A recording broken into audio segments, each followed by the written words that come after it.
Food is the building block of life on this planet. Eating is a burden, not a right to be granted. No one owes you food, but you owe it to yourself to get up, get out, and get something before there's nothing left. Mad at the right hand, but the threat is in yourself. Seeds of pain were sowed when you couldn't help yourself, or defend your little brain when they try to incept they self. Force it upon you like they be some kind of rude barbarian at the gates, steadily thinking I'ma rule those who they hate. I'm trying to be careful what I put on my plate. No sugar, no grains. From my understanding, these are the same thing. I've come to realize that poor health and debt are modern day chains. Freedom is an illusion because most of us are still slaves. We've all seen the statistics. A huge chunk of Americans are overweight. Obese, in fact. Even our so-called poor people are overweight. Poor people in other countries are actually skinny because they can't get enough food to eat. So let that sink in for a minute. In America, many of our poor people are fat, probably disproportionately so. That kind of sheds a little light on the problem if you think about it, right? My understanding is not that we are fat because we don't have self-control or because we overeat. No, my understanding is that it's also what we eat. To keep food cheap, mad scientists have weaponized our food by lowering the saturated fat content and increasing the sugar content. The wheat and corn that we currently consume are actually genetically modified to the extent that no human being has ever eaten them before. And that's why you see stuff like celiac disease and irritable bowel syndrome that you've never heard of until very recently, considering how long human history is. They also add chemicals to the food in this country that are actually illegal in other wealthy countries. Chemicals that are known to be addictive and poisonous. Lovely wife and I were on a road trip the other day listening to a doctor who gave up her practice to focus on this very thing. She talked about how in Europe, companies like Kellogg's uses fruit-based dyes to make their kids' cereals colorful and appealing. But here in the United States, those same companies use addictive, disease-causing chemicals to make kids' cereals colorful. And that's just the tip of the food pyramid. I've mentioned on this show several times how I believe our would-be rulers do these things on purpose. Remember, I talked about a couple of weeks ago, a guy named Bertrand Russell, philosopher and scientist, I guess, who warned us that they would use diet, injection, and injunction to render us passive and unable to resist the predators who desire to control us. Diet, injection, and injunction. What we eat, what they inject us with, and the laws and the culture around us. Diet, injection, and injunction. Now, you can call me crazy if you want to, but then you'd have to overlook everything that has come out recently about our food system, fluoride, and vaccines. Now, I understand if it's more comfortable for you not to acknowledge these hard facts, but these things really bug me. I mean, it really bothers me deep down. I just can't abide the thought of being purposefully weakened and rendered harmless by the very food I'm eating. I'm really at the point where I need to be healthier and be free of debt. My inmost desire is to be a free man. I can no longer let myself be enslaved by my own weakness.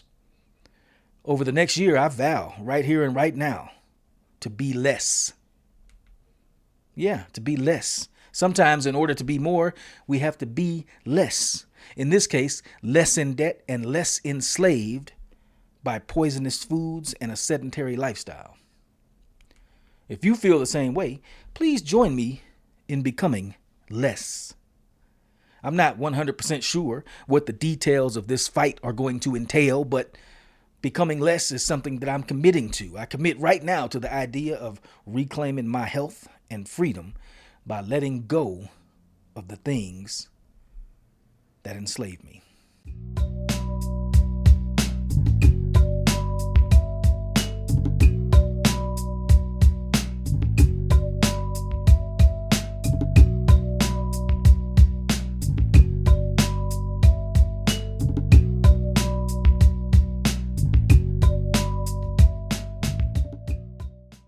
All right, LBK. Y'all just heard the music, and so y'all know when you hear that music, it is time to focus. LBK. Welcome to episode 59 of the Focus LBK show. Today's theme is fighting to become less. Less enslaved, less in debt by the things that we eat, and the focus on consuming stuff that does us no good. In keeping with that theme today, we have later on in the show, we're going to have two special guests in studio, Mrs. Jeanette Castanone and Jack Taylor, who both work with Sustainable Food Center, not the Sustainable Food Center. No, sir. It is Sustainable Food Center, SFC. They both work with SFC, and they're doing a great job, doing a lot of good work here on the South Plains, trying to really eradicate hunger and to educate people about how to eat better. And they're also doing a lot of work with the farmers markets locally to get some locally sourced food that help, that fit in with the culture here in the South Plains and that help people become more independent when it comes to what they eat.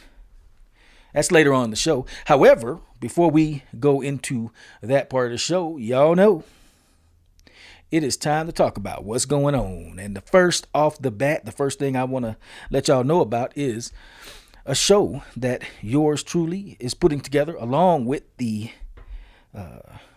very multi-talented Mr. Ricky Sherfield, Real Deal Productions. We are putting on a show called Rhythm and Rhyme, and it's going to be an open mic night. It's going to be over at Caville's Museum. I say Caville's. Some people say Caville's. I guess I'm going to start saying Caville's. Everybody say Caville. Caville Museum on November 15th at 7 p.m. And we want to have music, poetry, rhythm, rhymes, art. What to expect, captivating performances, poets, musicians, and storytellers, light snacks and beverages, and prizes as well. We want to make this a go-to event that happens every quarter or something like that. I love poetry. I love to get out there and try to perform a little bit, and I just don't get the chance to do that much. Super busy, and plus I'm not sure like where to go. And because I'm not sure where to go, I said, well, let's go ahead and make a destination. You know what I'm saying? So tell you right now, LBK, if y'all want to come out to a dope event, please come on out to Caville's Museum on November the 15th at 7 p.m. Prizes, music, and art. If you would like to bust a rhyme or get on the mic and share your music, your poetry, your hip-hop, whatever it is you do, your storytelling, if you want to do it, hit up 903-316-2735. That's 903-316-2735. Real Deal Designs at graphicdesigner.com, graphic-designer.com. You can also hit me up at 806-642-0949. Yeah, so hit either one of us up. Let us know if you would like to participate. We hope this is a real special event. Speaking of Ricky Sherfield and Real Deal Productions, we got the 2024 Black Business Holiday Market is coming up on November 17th, 2024. So really that same weekend, November 17th, 2024, 3 p.m. to 7 p.m. at the Caville Museum of History. Vendor information, business booth is going to be $35. Food truck or food service is going to be $35. Youth 18 under $10. You can look at the flyer down below and go to the tiny URL to register if you want. That's the Black Business Holiday Market, Thanksgiving, Christmas, and Kwanzaa, November 17th, 2024. I guess what he's saying here is it's going to be a quarterly thing. So it takes place for November 17th, but it's for Thanksgiving, Christmas, and Kwanzaa. Shout out to that young lady out there, Kwanzaa. She loved to fish. What's up? Also, coming up, what date is this? Y'all see, I forgot my computer. I got this little old thing right here. Oh, this way in the future. Saturday, March 8th, 2025, you got the 8th annual First Responder Game put on by Ledette Butler. The Black Mamba Effect. I don't know what that is, but I'm curious. I bet it's something to do with shooting the ball real smooth or being real jukey on the court or something like that. I say jukey on the court. That's what I say. That is the 8th annual First Responders Game, the Mamba Effect. Saturday, March 8th, 2025, First Responders Game.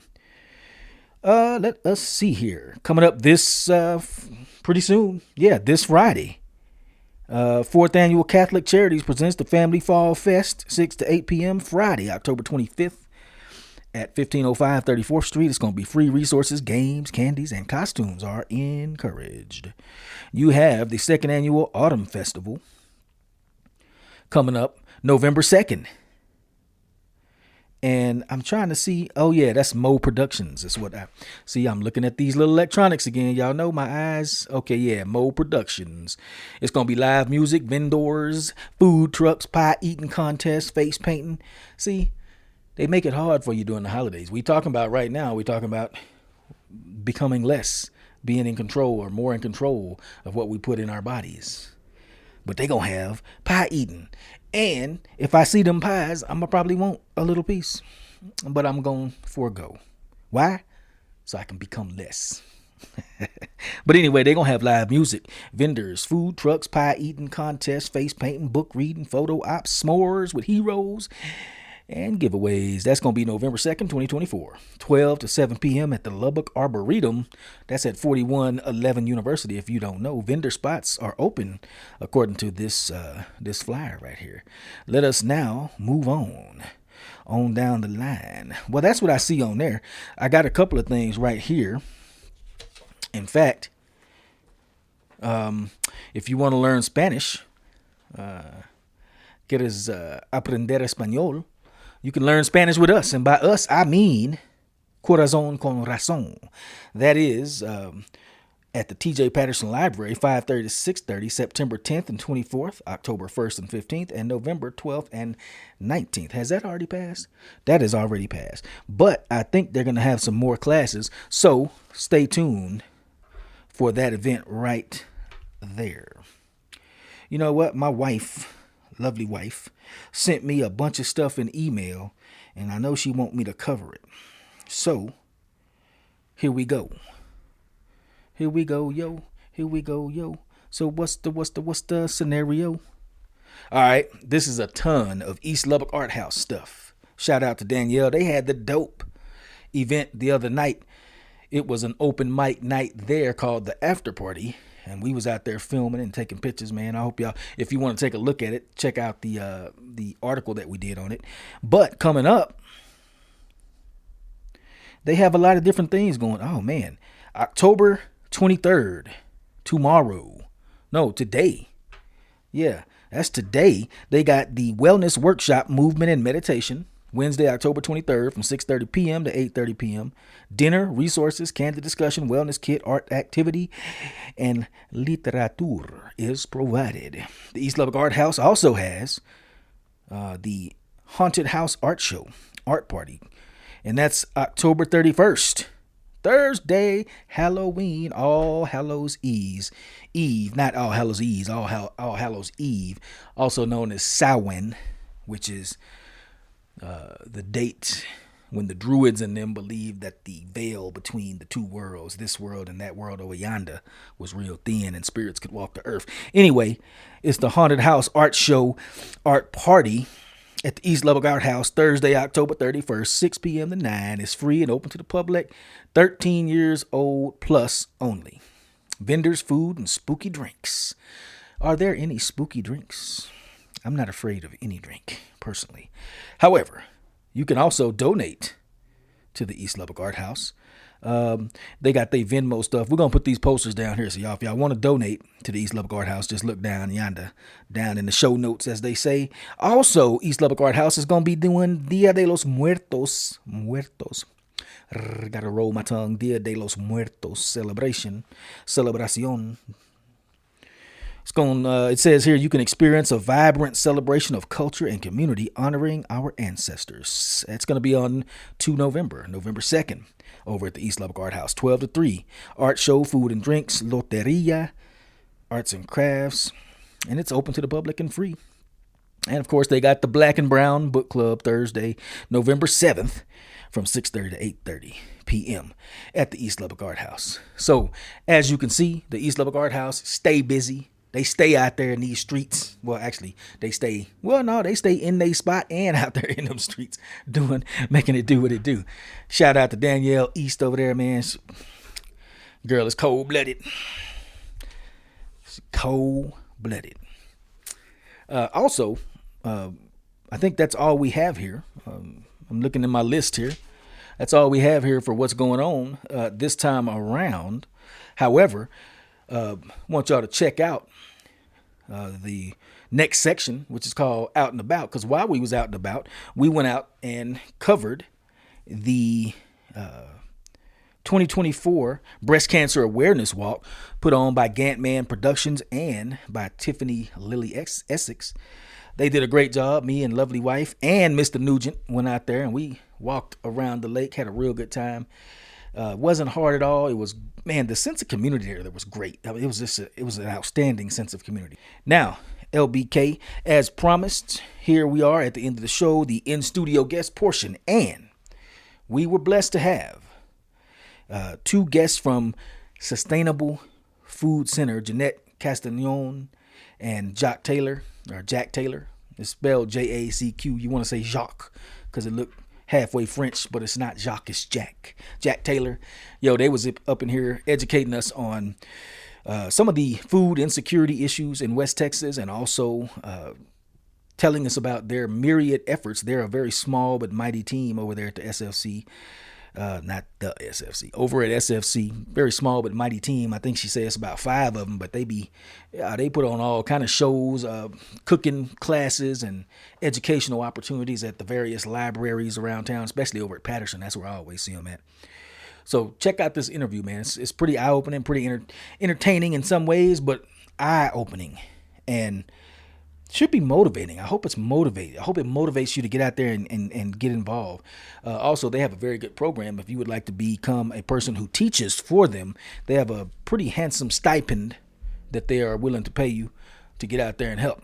So if you got the skills to teach and you know how to cook a little bit too, man, I think it would be cool if you get out there and help them. Anyway, here we go with this interview. Jeanette Castagnon and Jack Taylor from Sustainable Food Center. Welcome to the Focus LBK show. This is Robert Jenkins, your brother, chilling over here in the RCRC. That's the Roots Community Rehabilitation Center. I like the concept and the name, but I still just kind of shorten it because that's the military in me. You got to call it the RCRC. Mm-hmm. I'm very pleased to be joined in studio today by Jeanette Castagnon and Jack Taylor, who are both with Sustainable Food Center. You want to say I'm tripping over it, but I'm stopping myself. You know, I might trip, but I ain't gonna fall. And if I fall, I ain't gonna wallow because I'm sure-footed like a mountain goat. Anyway, probably smell like one too. Pardon my attempts at humor, but no, we have these two young ladies from Sustainable Food Center in the studio with us today. Welcome, guys. How are y'all doing? Doing well, thank you. Yeah, really happy to be here. Okay, cool. Well, we're glad to have you. Like I say, this ought to be a little sense of deja vu for both of y'all, right? Because I think y'all's office used to be right next door. Well, we had most of these offices. Oh, really? I was in this one for a while and in that one, and yours was next door. Yes, yeah. I was next door. Okay. Mm-hmm. So, well, that leads you to the question then. It's not my first question, but it will be now. You guys have recently expanded quite a bit. And so you had to move out of these offices. Where are your new offices and what occasioned this vast expansion that we see? So we are currently now at 4200 Boston Avenue. It's the Boston Plaza. We occupy 3 office spaces there. As soon as you walk in, there's going to be a little marquee board. Look for our name, Sustainable Food Center, and you'll see the office spaces that we're in. It'll direct you for the way you need to go.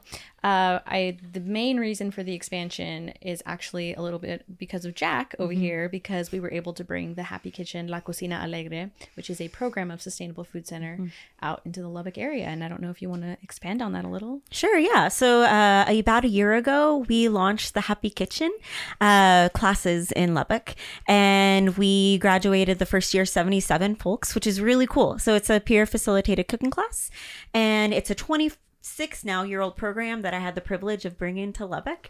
And I moved in, while I've moved into the education specialist role, over the last couple of months, we brought on the Happy Kitchen West Texas coordinator in Tara Bramlett, and she's been doing stellar.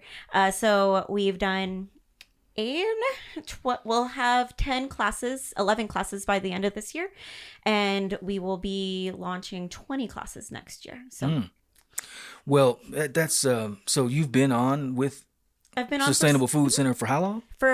I started in August of 2024. So I started in August of 2023. So a little over a year. Oh, okay. Because so as I understand it, you kind of want to jump off into Correct. saying the word. Sustainable Food Kitchen started back in the 70s down in Austin. Is that correct? Yes. Do you know anything about that history and how you say you brought it to West Texas? Yeah, Sarah Castro, she brought Sustainable Food Center to West Texas. But as a background, Sustainable Food Center started as Austin Community Gardens in 1975. And they supported community gardening, learning how to garden, and growing and rooting in the Austin area on the east side. And then in 1993, we transitioned to Sustainable Food Center to have a broader scope of work that encompassed the Happy Kitchen, La Cocina Alegre, as well as community gardening classes and Double Up food bucks, which used to be double dollars, where folks can double their fresh fruits and vegetables at farmers markets. Jeanette, how long have you been with Sustainable Food Center, and how'd you get into this? Yep. So It sounds like a mission. I was going to say line of work. It's not a line of work. It sounds like it really is a mission. We are very mission guided. So I started at SFC a couple months before, a couple months before Jack. So I just completed my first year. When I first started, it was actually just Sarah. And then it was just Sarah and I for a few months. And then we were able to find Jack and then Matthew and now Tara. So we kind of really grew from one person to 5 people in the matter of a year, which warranted the move. But yeah, so I have a background in agriculture, and I have also a history of food insecurity growing up, single mom, 3 kids. We were on food stamps, we were on WIC. And so it kind of like merged both of my passions together.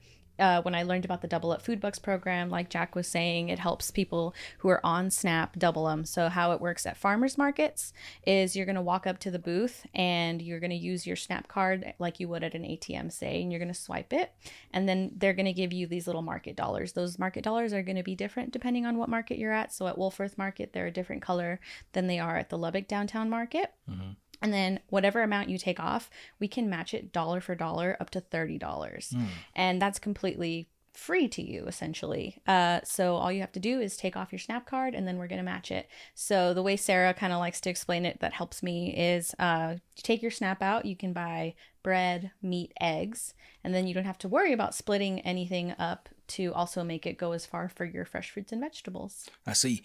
I was going to ask about those double up bucks, but y'all have pretty well explained it. I think we're getting a little bit ahead of ourselves here, though. Sorry, I get really excited when I talk about the program. I can imagine. Yeah, it's a worthwhile mission. So, but tell us a little bit about what is the mission of Sustainable Food Center. Can we say SFC? Yeah, SFC. Absolutely. I could have introduced us as that. So I'm going to read our mission verbatim because I suck at memorizing things. So Sustainable Food Center transforms the food system to nourish our health, land, and livelihood. And then our vision is we envision a just, equitable, and regenerative food system where people and the environment thrive. So outside of the big picture, we think about it in the 3 wins. So we are winning for our community members who have stronger access to local fresh fruits and vegetables, which are the most nutritious. And then we are also supporting our local economy by making sure that the SNAP funds stay here. And we are supporting our local producers, our local farmers who have a hard time keeping that money local. And also there are it can be difficult to find a living in this space. So we are making sure that everyone is supported in this food system to expand a more localized food system, which can be hard to imagine, especially growing up. I grew up in Anton, which is 30 miles away. And we lost our grocery store when I was in 3rd grade. So it was a lot of frozen food in our freezer. We were never hungry, but it was never the best food and nutrition spaces. So making sure that everyone has access to local produce, whether it's grown in their own garden or at a local producer, is our goal. That sounds cool. And it sounds like you're alluding to a concept I saw on the website called circular economy. Yes, exactly. Yeah, go into that a little bit and tell the viewers, the listeners, however they may be consuming this. So what do you mean by circular economy? For sure. So the way that we talk about it in the Happy Kitchen is making sure that you are not only supporting our local economy, but it benefits you. So when you buy produce, it is more nutritious when you know where it's coming from. It's also likely to be organic, even if it's not big O organic, because you know who it was grown by.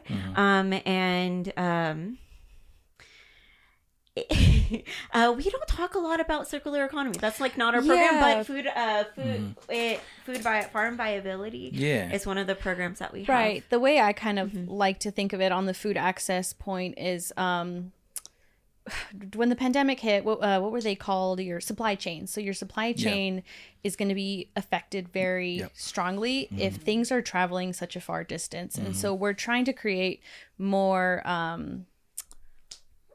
stronger economies, stronger supply chains is the best way I can kind of say it. So instead of not being able to have people work and pick things and then get them here, and the way the supply chain broke down, it's coming from down the street as opposed to thousands of miles away. So we want to strengthen that circular economy of food supply, where it's coming from, and then putting the money right back into your neighbor's pocket, but also benefiting you because you're getting the food from your neighbor.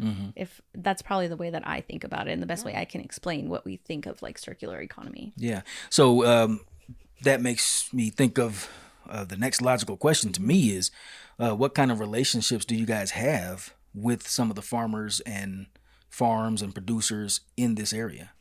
Yeah, so definitely as the food access coordinator and the programs I run, the farmers, I'm in direct contact with them every day. I'm processing payments whenever they need to get, so they're essentially receiving the monopoly money from the consumer, and so we have to come back in turn and then reimburse them for that monopoly money. So I'm dealing with invoices that they're sending me, so just keeping in constant contact with them, making sure they're getting paid, making sure the program's running well, making sure they're not having any issues with dealing with customers, making sure the customer is having a great customer satisfied experience. But we also have, we're so fortunate to have a partner in LBK Grown, Jessica Karoom, with Growing Together Texas. She has grower gatherings that we're a part of. So we get to kind of just meet with them, eat with them, get to talk to them, hear about what they're doing, how are their crops doing, how did the hail affect you, and then we get the word out. We had a partner that couldn't participate in any of our programs last year because the hail hit them so hard. They were like, we just can't, we have no produce, know. So we're pretty intertwined with the producers and farmers out here. So you said the monopoly money, that's literally the double up bucks? Yep. Yes. So you're literally giving them fake dollars. Yes. Yeah. So it is, it's script. Yes, it's fake. Which is wild at farmers markets. And then they bring that back to y'all, and then y'all reimburse them for however much script they got. Yeah. Okay. All right. And I guess if the specifics of it matter, the reason why the SNAP monopoly money is that color is because when they swipe it, that SNAP money is going directly into the bank account of that farmer. But the double up is something that they're kind of fronting, and then we turn around and reimburse them for. I see. Yeah. What are Jack? Looked like you wanted to add something. Go ahead. Yeah. So with the Happy Kitchen, La Cocina Alegre, our cooking classes, we send folks home in the first 5 classes with the ingredients to make what we make in class. And with our class, our whole grains class, with our diabetes class that I'm a facilitator in with Lubbock Dream Center, we got 105 pounds of butternut squash from a local producer, Faith to Farms, Kelsey McGee. I have her farmer's card in your bag. Okay, thank you. And she's like the ability. One of our goals in Austin very strongly, because we have farmers working for us on our education team, which is pretty cool, is identifying how do we like plan with farmers and what produce that we need for classes, and we can help plan around that so they have a consistent income based off of our classes. And if you have 20 classes a year with upwards of 25 people, that's a pretty penny depending on how much produce we are getting directly from producers. And when we're talking about seasonality, it helps to frame what does it look like in Lubbock in October to eat seasonally. We have a lot of squashes. We still have some summer squashes. A lot of delicious squashes. Yes. But that looks different than in like February, which we have mustard or we have greens. So it's a different way of thinking about how we eat as well. Yeah. And of course that ties right back into cutting down some of those long supply chains, because if you're in West Texas, you're not going to be eating watermelon in January or something like that, because it's not going to be growing up here. Now if you're getting weird stuff from who knows where all over the planet, again, those long supply chains, I can see the value in cutting that down. It's always better to have a relationship, I think, with the food that you eat, the people that make the food that you eat. We used to live up in Maryland, and we used to go up to Pennsylvania, up to Amish country up there, and they had one thing I'll say about that farm to family type of food. It tastes a lot better, tastes different. Yes. You might have to get used to that different taste, but that's because you're tasting real food, not processed, not stuff that's been sprayed and, well, I don't know what it's been done before. But I know when we got beef up there, totally different than store-bought beef, tasted different, cooked differently, looked different. I mean, just everything about it was different. We used to get raw milk. That's a felony, by the way. It is? Yeah, it's a felony in Maryland. To bring raw milk over the border. So we're felons and we're pretty proud of it. Because we like raw milk. Silly laws. Well, don't get me started. Yeah. Do not get me started.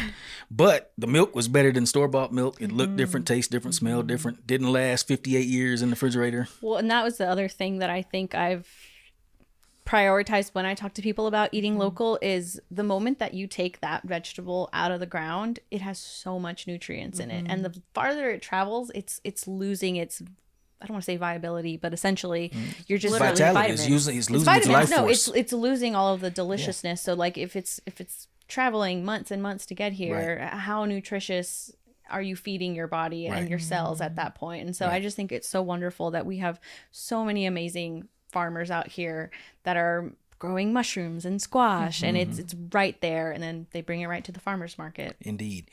We typically make it out to the farmers market. Last year we went almost every weekend, I think. Nice. This year I don't know what was wrong with us. I didn't go. We might have been busy. Might have been something about a podcast. I don't know. We're running around taking pictures and stuff, but we did not. I don't think we went to a single one. Shame on us, man. It's really to our detriment. You know what I'm saying? Kind of sucks. It's fun just to go to the farmer's market, even if you don't buy anything. We always bought something, but even if you don't, just to walk around and see people that actually grow stuff, to see homemade preserves. There's a lady out there. The grandmother. Grandmother and me. Yeah. Yeah. I know her name too. She goes to. My mom works at the mall. And she used to buy jewelry from her a lot. So she knows her name. I forget it. But we're going to come back and see you, though. Get some of that. What did you call that? Chow chow? What's that stuff called? Chow chow? Chow chow. That chow chow? Is it at Wolfforth or Lubbock? No, it's at Lubbock downtown. Oh. Yeah, I got some beautiful peach habanero preserves and blueberry jam. What's her name, babe? It's Granny and Me is the brand, I think. It's got the little brown label on it. We're coming for your stuff. But, it's kind of a trip, though. I never heard of chow chow. I grew up in Lubbock. I never heard of chow chow. It's like, I'm not from here. It looks like it's preserved cabbage, peppers, and onions and carrots. It's kind of like a sauerkraut. Sour, kind of like a sauerkraut, but it can be hot or sweet. It is pretty. What do you eat it on? Everything. I was going to say everything. Pretty much anything. I just put it on the side like a relish and kind of cleans the palate a little bit. Yeah, no, I will say for sure, since I started this job, I've tried and added so many different vegetables. Like the Roots Garden, every time I'm out there, like either Jessica or Kenneth are shoving something in my hand and are like, eat this. And I'm like, oh, what is that? Because I was. But the amount of things that I like radishes now. I like carrots now. Like I was an adult child. Yeah. But no, just having, I think also going to the farmers markets, like talking to like farmers, like I was there at the end of a market in Block 20. She had extra eggplants and she's like, here, you want an eggplant? And I was like, I don't know what to do with an eggplant. I do. So right. And so they were like, you can make this and you can make that. And I ended up not using it, but they kept saying baba ganoush. Yep. And so I actually ended up going to buy my own eggplant and then making baba ganoush, and I'm like, I wasted that eggplant. I could have made baba ganoush with that. But just the different things I've tried, and I think that's the fun thing about our farmers markets is they're all so excited to talk to you about what they've made. Like they've grown, they just have such a passion for it. It's so great. That's pretty awesome because I got like a lot of questions, potential avenues of discussion. But one of the things we'll circle back around, because you mentioned growing up in Anton and eating a lot of that frozen food. Yeah. And that was one of the saddest things that we saw one time related to that. Up in Baltimore, I forget what we were doing, but Baltimore in itself is if you've never been there, if you've never seen it, the type of poverty you see in the North, I call that the North. I'm a Southerner. To me, that's the North. Although the Mason-Dixon line is up in Pennsylvania somewhere, which I don't see how that works. But anyway, I digress. We were at downtown Baltimore one time, and man, it's just shocking when you go down and you like, it's eye-opening. I hate to say it, but we used to treat it like TV. We would get in the car on the weekend. What are we gonna do today? Let's go downtown Baltimore. So we would get snacks and ride around in downtown Baltimore going, whoa, shocking. He's like, I can't believe, what am I seeing? What's going on here? This place is great. One of the saddest things, though, was we stopped somewhere one time, this little neighborhood, I don't even want to call it a grocery store. It was barely a grocery store. What's going on? And I'm just playing. So we stopped in this little grocery store. I think that's what it was. My kids were kind of little, and my son had to use the restroom. So we were looking around for a restroom. It was like, it's not friendly place for that kind of stuff. We saw a grocery store. I was like, yeah, they got to have a restroom. So they did, long story short. But what I saw in there was heartbreaking to a certain extent, because it was like they had some fresh veggies. They didn't look too good. And nobody in the store was messing with those fresh veggies or the meats. Everybody that I saw in the 10 minutes or so that I was waiting around had carts full of frozen pizza, carts full of frozen burgers, frozen this, frozen that, chicken wings, like, not even like veggies, not even frozen veggies. Frozen veggies are fine. Yeah. They had frozen fast food, basically. And it just dawned on me after a few minutes, like, man, what am I looking at? Nobody has anything in their cart. Not the way like when we go grocery shopping. I was like, wow. And I hate to say it because I'm not the skinniest cat in the room, but everybody in there was overweight. Everybody in there had, some issues. And carts full of basically junk food. And I've never seen that before. Never seen it before or since. Still in Lubbock? You haven't seen that? Not in Lubbock, I haven't. Interesting, because I have. Yeah, I'm listening to you and I'm like, you're describing we survived on frozen little single pizzas. My favorite thing to eat growing up was canned ravioli, the Chef Boyardee. That was gourmet for me. It is good. But everybody out there knows it's good. But I don't know. I think like since I started working here, I think the way that we focus on purchasing power, right? Because that's what we want it to be. We want these people who are food insecure to have the purchasing power to go. They have this extra money, so they're going to go out of their way to buy something that maybe they wouldn't before because they're stretching their budget, of course. But the Happy Kitchen comes in and then teaches them how to cook these culturally relevant meals, because that's like the biggest thing to me, right? I'm Hispanic, and so my mom, the main thing that was on every dish we had was a tortilla, beans, and rice. Yeah. And then, so sometimes it was just a rolled up tortilla is what you would eat for lunch or dinner, but she worked as well. So she kind of did need us to have the frozen things and not. But, you know, I think I've just learned so much about meal prepping and easy meals through the Happy Kitchen that are culturally relevant to kind of help educate and empower, I think is the So goal. when you say culturally relevant, do you cook different, like, say I see y'all at Patterson a lot. Do y'all offer different dishes over there as opposed to, say, like Godiki? We try. We haven't been to Godiki yet. So, but yes, we try.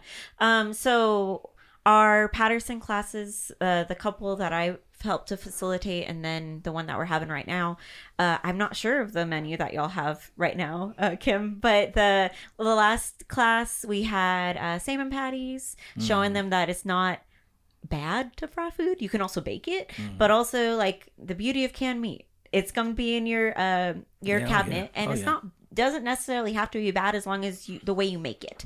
And it's also fast. So, but I've also done sweet potato quinoa hash. It's a twist on like because sweet potatoes and greens beautiful, but quinoa not a lot of people think about. So it's a way to introduce something new, a specific grain. It's really filling. I did that. We did that for the class that we had with the Alpha Kappa Alpha. Eta Delta Omega alumni chapter, and it was really cool to see how that class was different than Patterson, but was also different than our Lubbock Dream Center class. Yeah.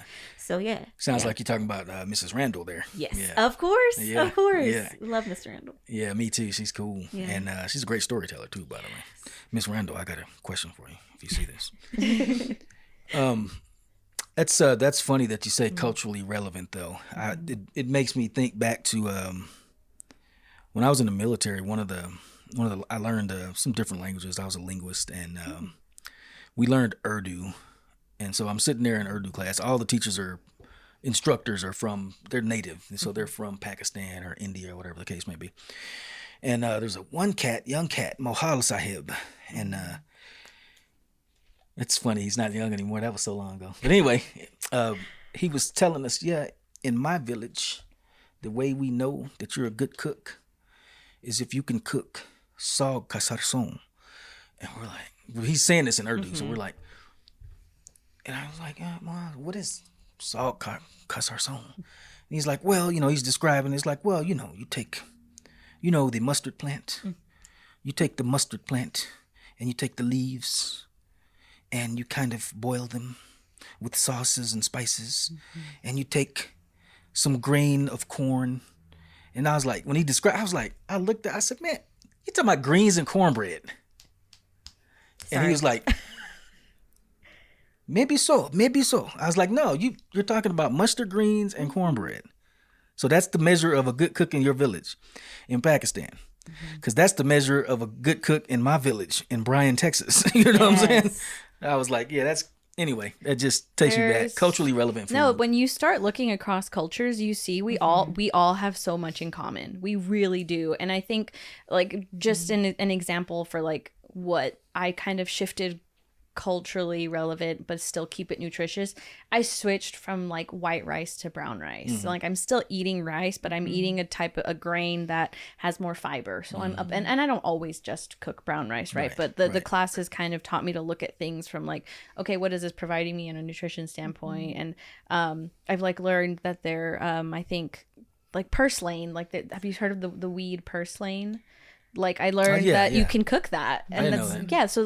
But I learned that from Adriana, one of our she's our what is her title? She's the education manager, and she's been with our program for 13 years. Yes, of the 26 years that we've been here, so it's really she cool. knows she's how to cook everything, and she's from Monterrey, so Mexico. So like she brings a whole nother like aspect of like Mexican cooking that like I didn't even know as like a second generation Hispanic American, right? And so it's just so interesting, the nutrition of these greens, like you're saying. Oh man, that takes you back too. Nobody can make greens like old ladies too. Oh no, right? Aunts and grandmas and them. My greens aren't as good. That's that. Never. I'm pretty good, but I remember how grandma's greens tasted. I'm like, well, these are good for 2024, but in Lubbock, Texas, for me. But they're not really overall. They're not on the same level. Anyway, I was just thinking here too. You guys sound like y'all have about 5 team members or something like that? Yes. So how are y'all doing 6,872 classes a year with five people? I mean, I was doing them alone. We had 10 classes until we have facilitators. We have peer facilitators. That's the answer. We are our classes are peer facilitated, and that means that if someone is interested, they attend the class, they're like, I love this. This is really cool. They can come to a facilitator training. We will be having our next facilitator training in February.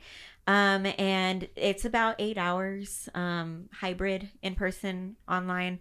And they learn how to deliver our curriculum, and they get $450 per class that they facilitate. And we have 3 facilitators per class. So not only is it a way to give folks money and introduce that into the economy, we are also like skills development. If someone needed to learn how to like deliver a material and are interested in education, this could be a cool step into that. And it's also like the biggest thing is that it keeps community members seen. I may not look like everyone in the community, but I look like some people. And like Jeanette también as well. And Ruth, she's really cool. She's one of our bilingual facilitators, and she's bringing another group of folks in. So we want to make sure that our classes are reflective, not only in the food that we're making, but in the people that are coming into this class and teaching and starting a conversation, because that's really what our classes are about, is making sure that people feel seen and comfortable in this third space to potentially, one, learn how to cook a little bit better or solidify some of those knowledges, and participate in community. Maybe think about, how can I join my local community garden as a volunteer, or do something else in the community. Just stay involved. That's another piece, is like the social isolation that we have. That's a whole other thing. But that's one of my favorite things about the class. Not only is it hitting the physical nutrition, but it's hitting the soul nutrition as well, and that need to connect with community. That's funny. You talked about social isolation, and I don't think about that a lot, I guess, because I'm never isolated. You're always in community. I got a family around me, and I move around a little bit, so I tend to get out and about. I'm actually an introvert. That draining is what it is. Like, oh my God, same. Got to get a full night's sleep. All right, we're gonna go do it again. But how big a problem is that? That's a little bit out of y'all's wheelhouse, maybe. But how big a problem is that? In Lubbock? Do you mind if I speak on Please, this? So please. I moved to Lubbock. I'm from El Paso originally. I've moved around Texas just because I go where the wind takes me. And so moved to Lubbock, and brand new place. Previously, in the last few places I've lived, I struggled. It's hard to find friends as an adult. I'm married now, and of course, I love my husband's friends, but it's still different out of finding your own friends. And so Jack had a class at the East Lubbock Art House, and I was like, I want to take, just to get cross-trained, I wanted to know what the Happy Kitchen class was like. And the people I met, the learning about the art house, now I follow the art house online, and I get to see all the work that they're doing in the community. And so I guess going back to social isolation, I felt very socially isolated when I moved here, 100%. It's a college town, so everyone's either in college or they're married with kids, and I that's not in my journey at the moment. And so it was so fun to have a third space, like Jack said, to just be enriched with conversation and learn about food, and it's such a fun class. The facilitators, as they're cooking, they're like, I didn't know what this was. Did you know what this was? And so it's just such an open conversation starting class.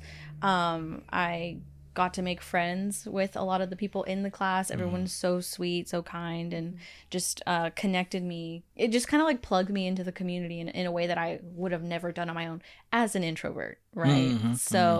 I think I just think these classes are just great for that if you're just like a little nervous and want to try something out. Yeah. So, and I also got to get cross-trained as a facilitator, and I know there was at least one college student. There were two. There Yeah, were they're two in their- college students. One's becoming a doctor and the other's becoming another doctor. Yeah. And so they yeah. were also so sweet and just telling me how they were so excited to be here and learn about the work we're doing. And so it's definitely like helping create like a community and a safe space for kind people.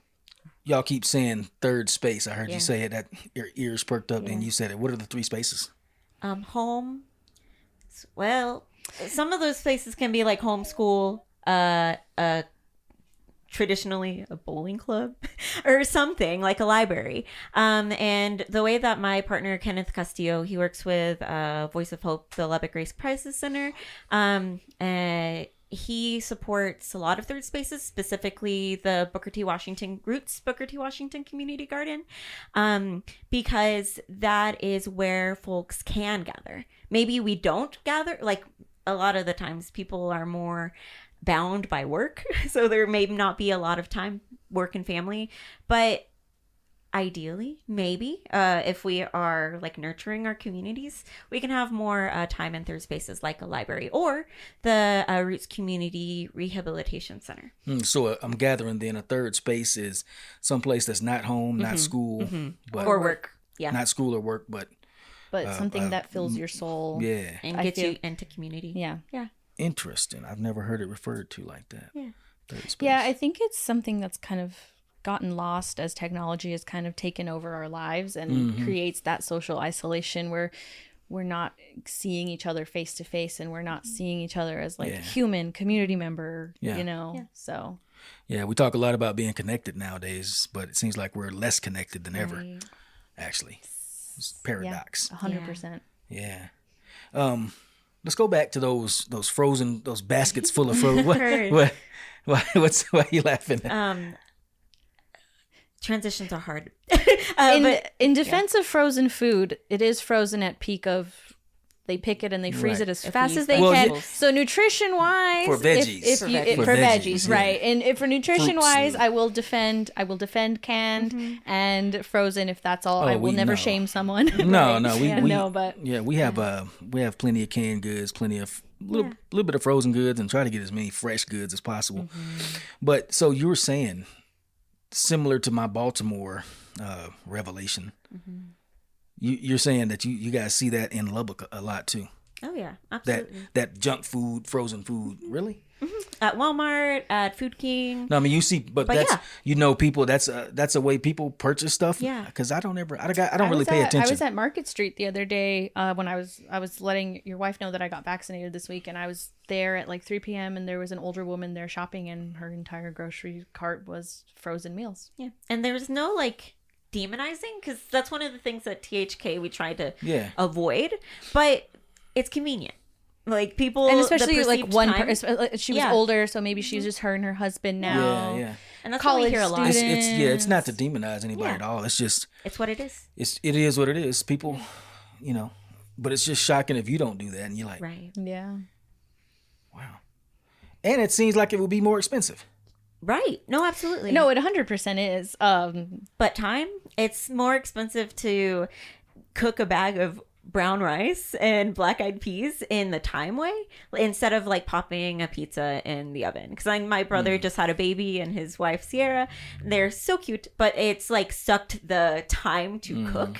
So there's definitely stages of life that it makes sense. And if we had like community infrastructure, that maybe there can be a meal train. What does it look like to have fresh food where you don't have to deal with that? Right. I don't know. It's one of those things that we're combating is like the convenience versus a whole food, lowercase w, lowercase f.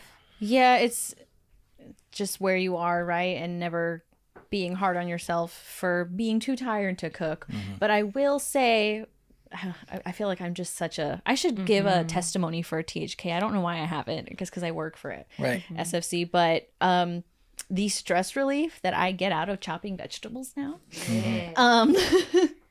When I took the facilitator class, I was terrified of that knife. I was like, somebody help me. I'm going to cut. Because I am the queen of chopping myself somehow. Like, Right. I don't know how. I'm really good at it. But Here's after the key that. right here.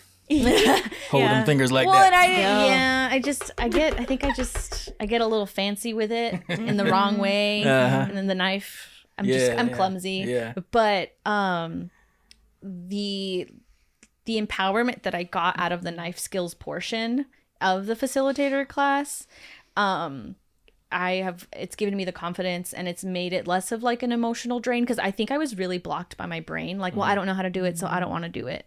You know, and I was spending more money on like the frozen pre-chopped prepped vegetables, but now I'm like, you know what? It's 50 cents for an onion as opposed for the pre-chopped, right? Bag for $3.50 when you can get a whole bag of onions. And so it's perspective. It's empower. I think that's my big thing with THK. I really and Double Up. It's like we're trying to empower people with knowledge and purchasing power. But if you don't know, and that's all you've ever done, because you're scared of chopping things like me, you're not really thinking of the price difference. But now that I am shopping, I'm like, oh, that was $20, and I got all this fresh produce. Like, it's kind of crazy. Yeah. You know, one of the things I like about food is it's one of those parts of culture that, well, it transmits culture from the past to the present. Yes. It transmits love and memories too. Yes. And I say that because I used to do almost all of our cooking when we first got married up until, I don't know, about, what'd you say, babe, about the first 10 years, 10, 12, up to about 10 years ago. But it's because I love cooking. And I look back and reflect on things and analyze myself quite a bit. And I wonder, like, why do I like cooking? And I realized I'm a poet and a wannabe musician and all that stuff like that. And it's actually, to me, it's the same feeling of creation when you're cooking as if you're writing a poem or making a song or, you know, taking pictures. It's the same concentration, and Flow. you're putting yourself into it. You're putting your soul into it. Soul food. You know what I'm saying? Yeah, absolutely. And my grandma, I think, is the one that instilled that love of that kind of cooking.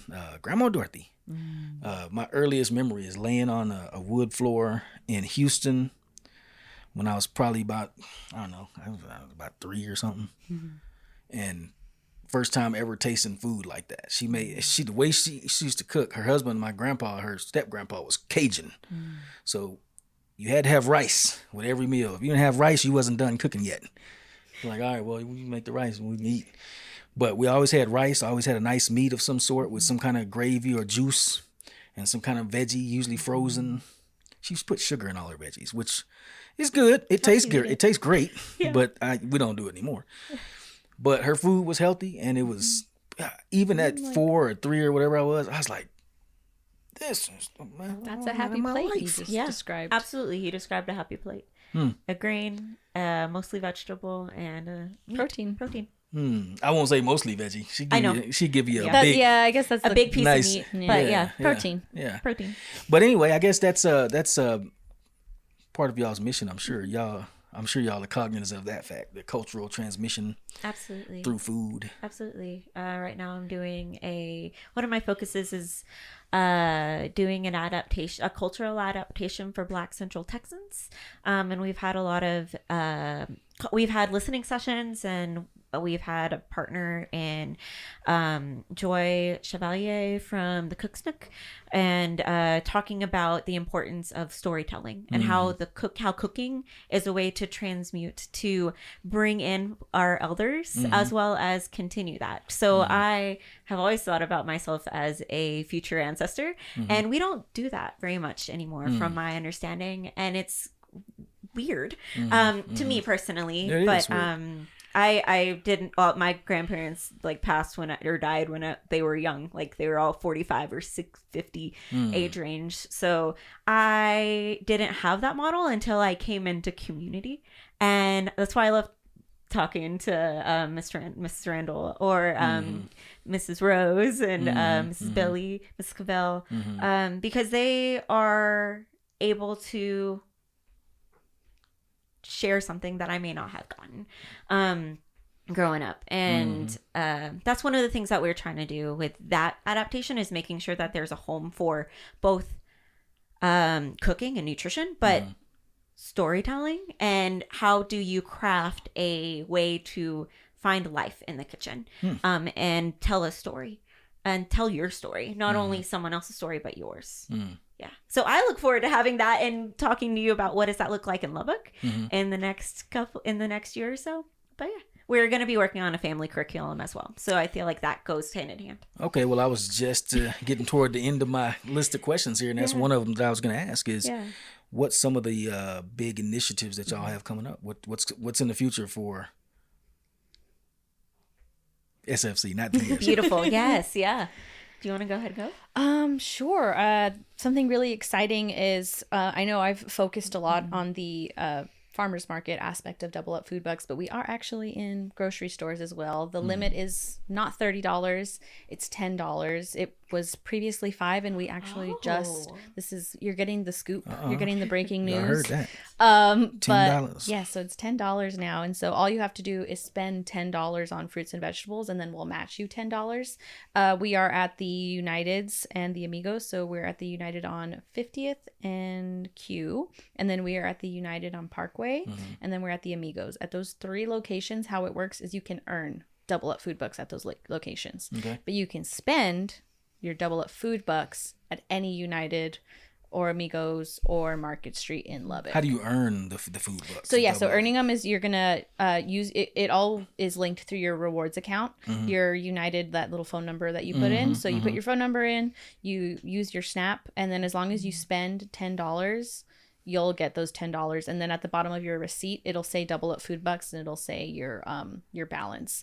Only negative thing, or I don't want to say negative, but I guess kind of downside is it's going to expire the way your points expire. So you do need to use them, as opposed to at the farmer's market. You get your little green dollars. You could keep that for however many years and still use it. Interesting. But we are also in Amarillo. We are on Amarillo Boulevard. We are at the United on College Avenue in Levelland. We are on Columbia Street in Plainview. I already said 50th and Parkway, and then in the University, and then we are also in Tohoka Road on Brownfield. Okay. All right. So yeah, we're trying to expand as much as we can.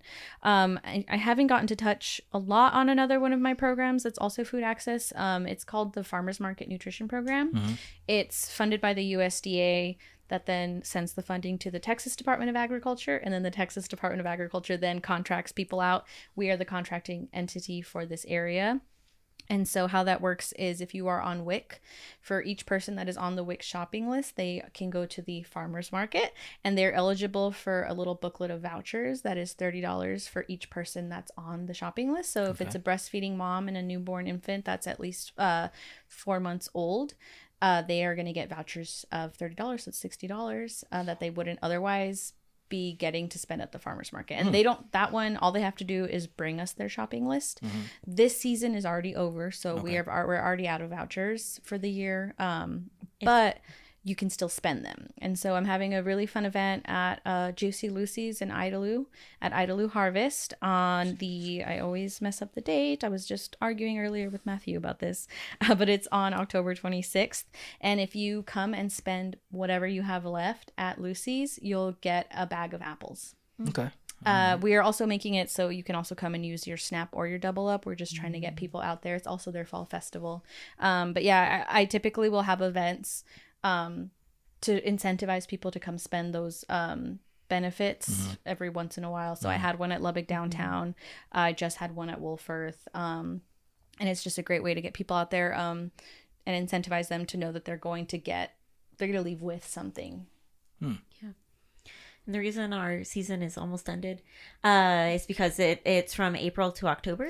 At farmers markets, but this year they restricted the amount of vouchers that they could give because the redemption was low last year, or the last couple of years. So they wanted to make sure that we could increase the redemption rate, so increase the amount of money that was redeemed for food before sending more out. So hopefully with these redemption events, we will get more people with food, so we can increase the amount of vouchers that we can give next year.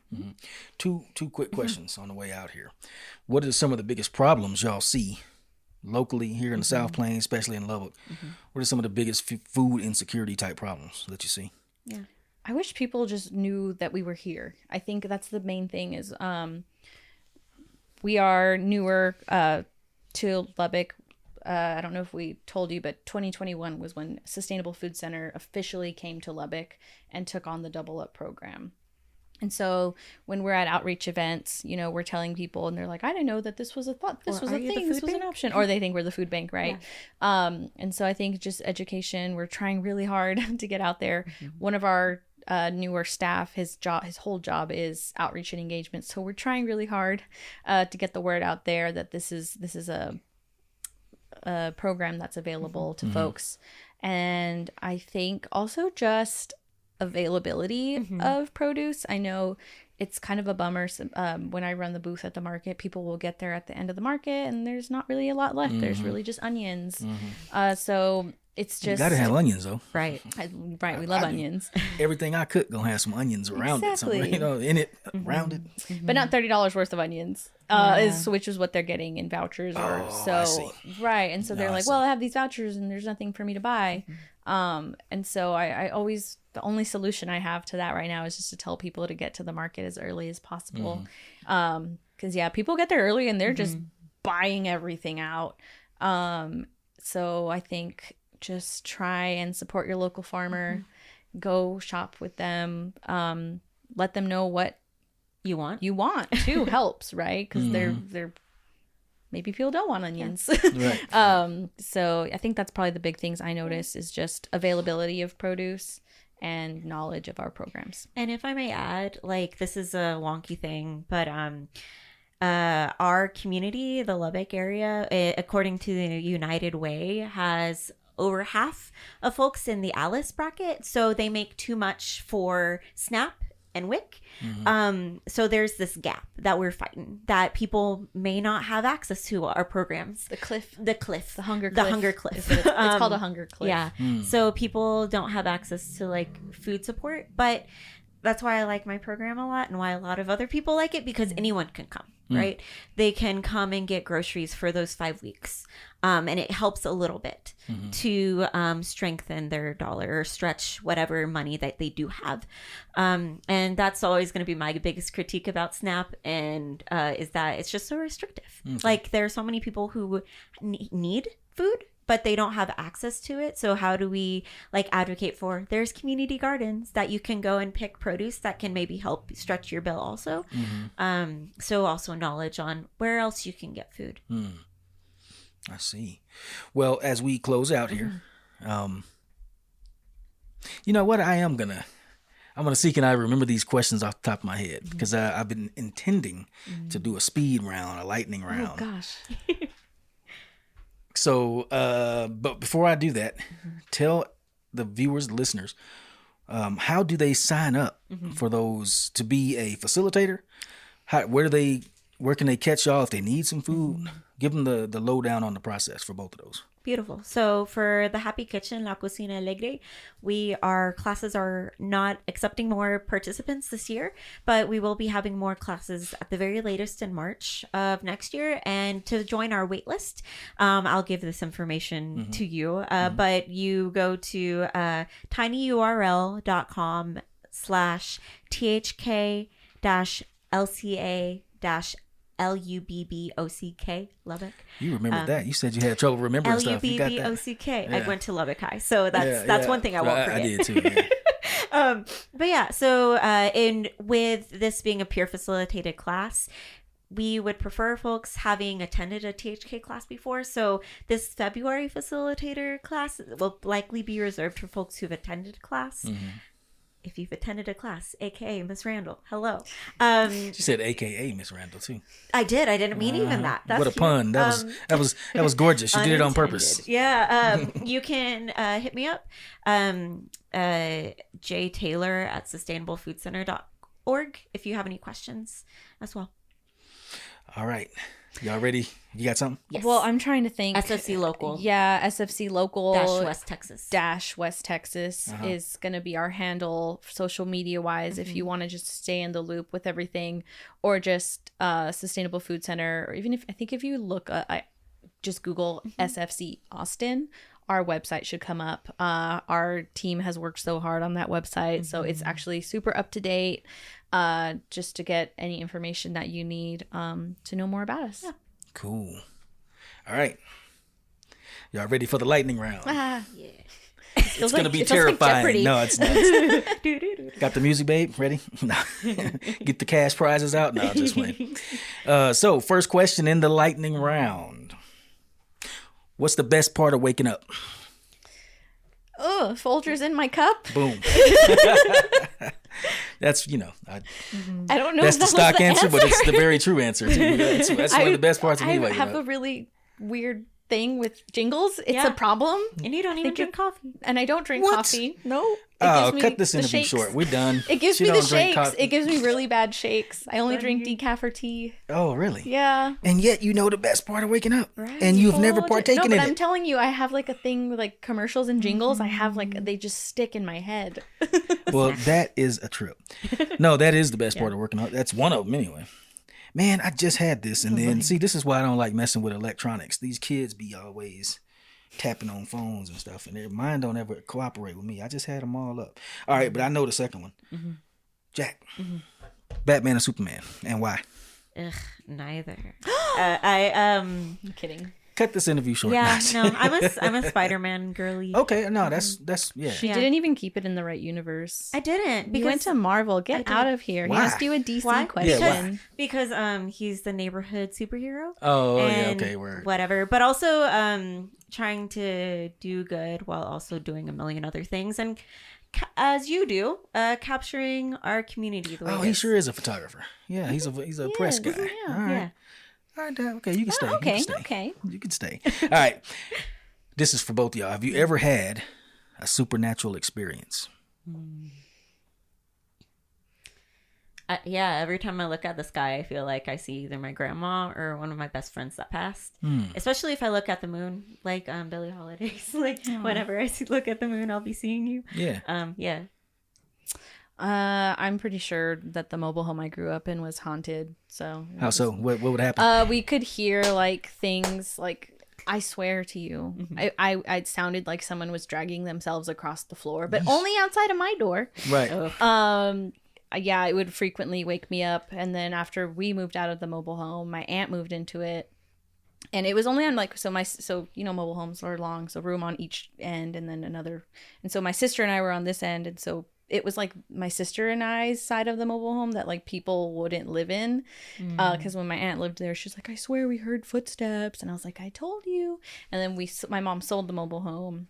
And they also had similar footstep issues, but it's also a mobile home and they're creaky. So, but I was like a child and, everything's kind of mystical when you're a kid, but I feel validated in the fact that my aunt also heard it. And then the people that my mom sold the mobile home to. They heard it too? Yeah, they did. They said it sounded like footsteps to them. I felt like it sounded like a hand like hitting on the floor and it would move. Yeah, it was scary. Yeesh. Terrifying. That is kind of scary. Very scary.